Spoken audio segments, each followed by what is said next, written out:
occasion of the 80th anniversary of the victory over Nazism. I believe we took part in the parade yesterday. Even before that, the day before, we also participated in some cultural events. But from all of this, I would say that we have learned many lessons, which should lead us to reflect even more, to remotivate ourselves, to restart the African engine. And today, many peoples are fighting for their survival, for their sovereignty, to live in peace. And the Sahel is part of this region where imperialism is manifesting itself in a very violent way. And with everything we are experiencing, I hope that we can honor the memory of all those fighters who gave themselves body and soul and who have gone before us in this struggle against imperialism, against neocolonialism. We ask you to observe a minute of silence. I will give you a few examples during my speech to illustrate the essence of my thoughts. Here, we are at the Mendeleev University. Everyone has studied Mendeleev, at least those who took science courses.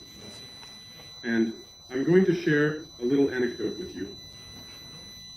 During my school years, there are people who don't like certain subjects and who just can't manage to learn certain things. So when they couldn't manage to do it, we used to nickname them after the scientist who invented that particular thing. For example, we had people we called Favre, and we also had people we called Mendeleev. As for me, I love science, I am a scientist. I love science so much that at any hour, if someone wakes me up and asks me to recite the periodic table, I have it memorized just like that. It's the same thing with chemical equations that we've spent so much time balancing since high school. We're really good when, on paper, we're asked to balance chemical equations. We can do it. When in thermodynamics, we're asked to calculate the standard entropy of formation of compounds. We do it. This is to show you that practical experience is very important, and we lack these laboratories that would allow us to practice in our countries. For example, we're at war. We pay for equipment, we pay for ammunition, weapons, and everything else. And when I talk to you about ammunition, explosives, and all that, Mali produces cotton, Burkina produces it, Niger produces it, but you know very well that it's the cellulose from cotton that's processed to make gunpowder for explosives. Why can't we manage to do it? Because we don't have practical chemistry. I think that still along the same lines, you can see all the types of missiles that the Russian Federation is able to develop. And the most recent one is orichalcum, which is making the whole world tremble, and which no one wants to face. But just the fuel and everything related to missiles, it's all chemistry. Are we able to actually create this fuel and try to build an engine to propel a rocket or a missile?